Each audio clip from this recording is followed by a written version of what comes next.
सुरतेच्या पहिल्या लुटीच्या वेळेस छत्रपती शिवरायांना समक्ष बघितलेल्या एका ब्रिटिश गव्हर्नरने केलेलं हे वर्णन जर तुम्ही ऐकलं तर महाराजांची प्रतिमा हुबेहूब तुमच्या डोळ्यासमोर उभी राहील. तर स्कॉट एस्कॉलॉट या ब्रिटिश गव्हर्नमेंटने सर थॉमस ब्राऊन यांना लिहिलेल्या पत्रात त्यांनी लिहून ठेवलंय. 5 तारखेच्या मंगळवारची सकाळ ही कोतवालाने वाजवलेल्या भोंग्याच्या आवाजाने झाली.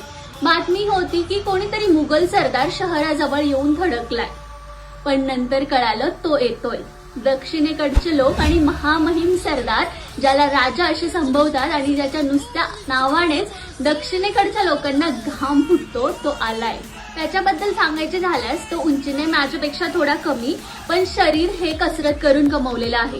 डोळे भेदक आणि बोलके आहेत, चेहरा प्रसन्न आणि बोलताना स्मित करतो. त्याच्या लोकांमध्ये तो जास्त प्रसिद्ध आहे आणि त्याचे लोक त्याच्यासाठी काहीही करण्यासाठी तयार असतात. कोणत्याही राजाला साजेशी अशी त्याची शरीरयष्टी आहे.